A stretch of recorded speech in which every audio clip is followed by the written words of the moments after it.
আপনি কখনোই মানুষকে আন্ডার এস্টিমেট করবেন না।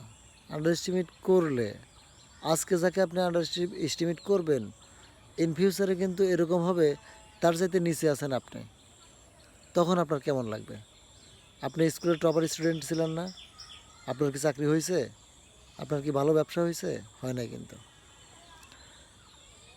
তাই টপার হওয়ার পরে বা সেরা হওয়ার পরে যে আপনি ভালো কিছু করবেন, এরকম কিন্তু কোনো কথা নাই। আপনি টপার হওয়ার পরেও ভালো চাকরি পাবেন না, অথচ আপনার চাইতে অনেক খারাপ স্টুডেন্ট যারা ফেল করার কথা ছিল তারাই কিন্তু একসময় চাকরি করতেছে, আপনার চোখের সামনে দিয়ে ঘুরতেছে।